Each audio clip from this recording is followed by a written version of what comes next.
Hello everyone. Welcome back to ARK. तो आज का जो हमारा टॉपिक रहेगा वो टॉपिक रहेगा कि एटॉमिक मास के बारे में हम लोग जानेंगे, मॉलिक्यूलर मास के बारे में जानेंगे एंड मोलर मास के बारे में। तो चलिए देखते हैं। तो एटॉमिक मास क्या होता है? सर, आपके एटम से मिलकर के मॉलिक्यूल बन, ठीक है, लाइक दो एटम जब जुड़ेंगे तो वो एक मॉलिक्यूल बनाएंगे। ठीक है। तो उनके मासेस कैसे कैसे कैसे कैसे आपके डिफर करते हैं और हम लोग उसी को कैसे कैलकुलेट करते हैं। तो एक होता है आपका एटॉमिक मास। जैसे कि मैंने अगर मान लिया कि आपके पास में CH4 है, ठीक है। तो CH4 में जो कार्बन एंड हाइड्रोजन है, तो हाइड्रोजन के आपके पास में 4 एटम्स है एंड कार्बन का आपके पास में एक एटम। ठीक है। तो कार्बन का एटम्स तो यहाँ पे कार्बन का लिखा जाएगा और यहाँ पे मल्टीप्लाई की जाएगी 4 हाइड्रोजन का एटम का जो मास होगा। ठीक है। तो और ये पूरा ओवरऑल जो निकल के आएगा वो एक मोलिकुलर मास हो जाएगा। ठीक है। तो बात करते हैं कि मास ऑफ, अगर हम बात करेंगे एटॉमिक मास क्या होता है, मास ऑफ वन एटम, उस चीज को बोला जाता है एटॉमिक मास। ऐसे ही अगर आपका मॉलिक्यूलर मास की बात की जाएगी तो मास ऑफ वन मॉलिक्यूल, एक मॉलिक्यूल के मास के बारे में अगर बात की जाएगी, जैसे कि आपका CH4 हो गया या फिर H2O हो गया या फिर आपका N2 हो गया, तो ये सब चीजें क्या होती हैं? ये सब हो गया आपका CO2 हो गया। ठीक है। और एट एक्स्ट्रा जो बाकी जितने भी हैं, तो ये मॉलिक्यूलर मास हो जाते हैं। एंड मोलर मास क्या होता है? Mass of one mole of substance, की कोई भी एक सब्सटेंस है, उसके एक मोल के मास को आप लोग मोलर मास बोल देते हैं। अब वन मोल क्या होता है? यहाँ पे तो सर एक एटम की बात हो गई, यहाँ पे एक मॉलिक्यूल की बात हो गई और यहाँ पे वन मोल की बात हो गई। ठीक है। तो अगर वन मोल को अगर मैं डिफाइन करूं तो वन मोल का मतलब क्या होता है यहाँ पे? वन मोल का मतलब होता है यानी कि 6.023 इंटू 10⁻23 एटम्स और मॉलिक्यूल्स, एटम्स और मॉलिक्यूल्स। ठीक है। इतने एटम्स और मॉलिक्यूल का मास कितना होगा, उसको जब इतने एटम्स होंगे तो उसको मोलर मास बोलते हैं। ठीक है। तो चलिए देखते हैं कि एटॉमिक मास में क्या होता है असल में। तो atomic atomic mass and molecular mass, ठीक है, मॉलिक्यूलर मास, तो इनमें क्या होता है, इन दोनों की यूनिट जो होती है वो होती है AMU। AMU क्या है? AMU होता है आपका एटॉमिक मास यूनिट। ठीक है। AMU atomic mass unit. अब अगर बात की जाए कि सर AMU अभी एक ठीक है, एक यूनिट तो आ गई, बट AMU के बारे में जानते हैं कि AMU होता क्या है असल में। ठीक है। तो किसी भी एटम के मास निकालने के लिए, लाइक हमने जो रेफरेंस लिया था, एक वो लिया था आपने कार्बन 12।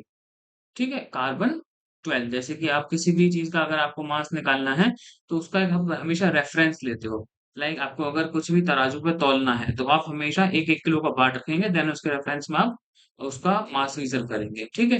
तो हमने जो मास लिया था वो हमने लिया था मास ऑफ कार्बन 12 एटम। तो एक कार्बन 12 एटम जो था उसका मास था आपका 12 AMU। ठीक है। तो यहीं पे अगर मैं बात करूं 1 AMU, ठीक है सर, आउटकम जो होगा वो ज्यादा इंपॉर्टेंट है। ठीक है। जो 1 AM की जो वैल्यू आएगी और ये भी जो है अभी जो एक फॉर्मूला लिखा जाएगा ये भी इंपॉर्टेंट है। ठीक है। तो ये दो चीजें आपको याद रखनी है कि 1 AMU जो होता है वो होता है, क्या निकलेगा यहाँ से, कि mass of an carbon 12 atom और डिवाइडेड बाय में 12, यानी कि 1 AMU क्या होता है, इस चीज को ध्यान रखना। 1 AMU क्या होता है? 1 AMU होता है सर आपका कि mass of an carbon atom, की कार्बन एटम के मास के 1/12 को हम लोग AMU बोल देते हैं। 1 AMU बोलते हैं। 1 AMU का मतलब हो जाएगा 1/12 of mass of an carbon atom. ठीक है। ठीक है। तो इसको ध्यान रखिएगा, ये आगे काम आएगा। ठीक है। अब क्या होता है सर इसके अंदर, mass of an carbon atom आपको नहीं पता।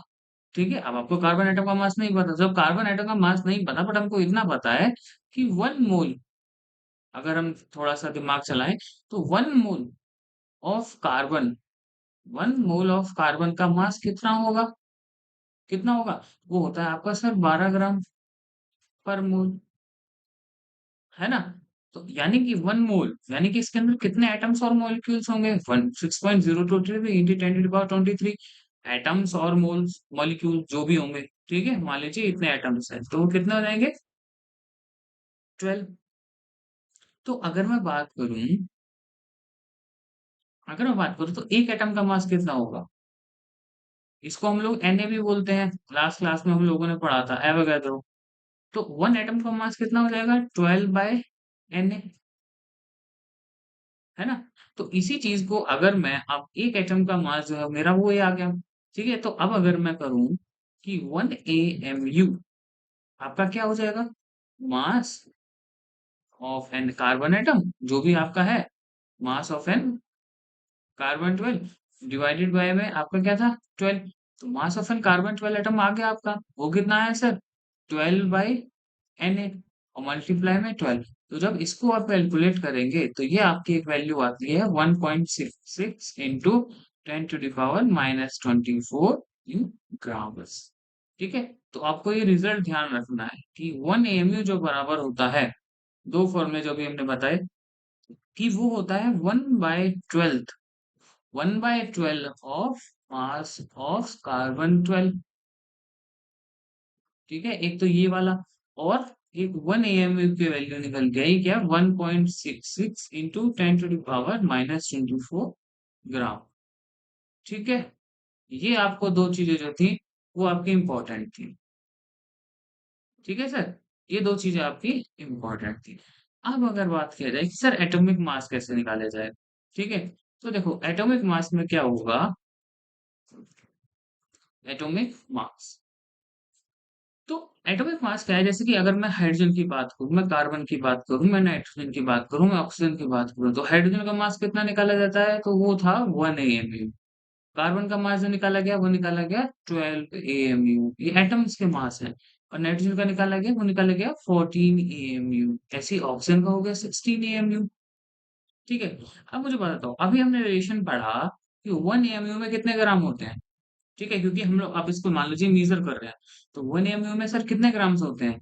तो हम लोग क्योंकि ग्राम्स में वेइंग मशीन में हम लोग कैलकुलेट करते हैं सारी चीजों को, तो 1.66 इंटू 10⁻⁻24। ठीक है, ऐसे ही जब इसकी बात की जाएगी तो ये 12 इंटू 1.66 इंटू 10⁻⁻24। ठीक है, ऐसे ही ये भी सेम हो जाएगा सर 14, ऐसे ही सेम मल्टीप्लाई में। ऐसे जब इसकी बात करेगी तो 16, ऐसे सेम है मल्टीप्लाई में। अब मुझे एक बात बताओ, अगर आपको ये सब चीजें आपकी किस में आ गई? ग्राम्स में आ गई। ठीक है, तो अगर आपको वेइंग मशीन पे अगर आपको कैलकुलेट करना है, लाइक आपको मीजर करना है, तो क्या ये चीज पॉसिबल है कि आपको 1 into 1.66 into 10⁻⁻24 gram, -24, sir it can't be measurable, आप इस चीज को मेजर नहीं कर पाए। ठीक है, क्योंकि हमारी जो वेइंग मशीन्स हैं वो ज्यादा से ज्यादा आपको, आप जब भी आप लैब्स में जाएंगे परफॉर्म करने के लिए, वो आपको मिलीग्राम्स तक के लिए आपको वो उतना ही उसका कैलिब्रेशन होता है। तो हम- आपको मिलीग्राम्स तक के लिए वैलिड हो जाती है। तो फर्दर क्या किया गया कि एक एटम का मास जो था, one carbon atom, one oxygen, one nitrogen, इन सब का जो मास था वो 1 AMU था। ठीक है, तो हम लोगों ने क्या किया, इसको 1 ग्राम मान लिया, लाइक इसको 1 ग्राम बोल दिया, ऐसे ही इसको जो बोल दिया वो कितना बोल दिया, कार्बन को 12 ग्राम बोल दिया, इसी नाइट्रोजन को क्या बोल दिया, 14 ग्राम बोल दिया, ऑक्सीजन को 16 ग्राम बोल दिया। ठीक है, अब हम लोग अगर देखें कि अब ये इतना तो बोल दिया गया, ठीक है, यानी कि इतने ग्राम ले लीजिए आप। ठीक है, तो ये इस तरीके से चला। अब अगर बात की जाए सर इनके, अगर हम मॉलिक्यूल्स निकालें कि 14 ग्राम्स के अंदर वो कितने नाइट्रोजन के एटम्स होंगे। ठीक है, एक नाइट्रोजन का एटम जो था वो कितना मॉलिक्यूल रखता था, मतलब एक नाइट्रोजन का जो एटम था वो 14 AMU उसका मास था। ठीक है, 14 AMU। अब हमने क्या किया, उतना मीजरेबल नहीं है हमारे पास में, -24 तक हम मीजर नहीं कर सकते। हमने क्या किया, उसको 14 कंसिडर कर ले, क्योंकि वो हमारे लिए मीजरेबल है।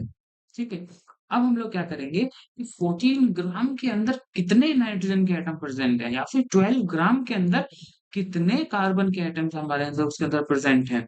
ठीक है, तो वो कैलकुलेट करके देखते हैं, like number of atoms in, किसमें, मान लीजिए एटम्स इन 14 ग्राम नाइट्रोजन।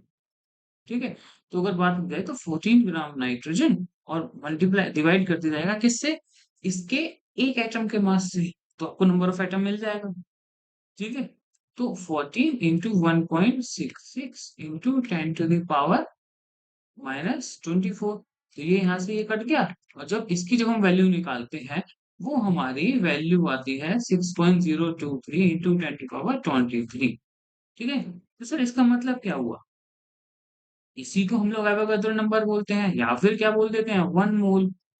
ठीक है, तो यहीं से हमारा जो था, एक टर्म जो थी वो हमारी 1 मोल की मोल, वो यहीं से एवोगाद्रो नंबर से निकल के आया कि 1 मोल का जो मास होगा, यानी इतने एटम का मास, इतने एटम्स का मास, वो क्या होगा? 14 ग्राम। 14 ग्राम। समझ में आ रहा है कुछ?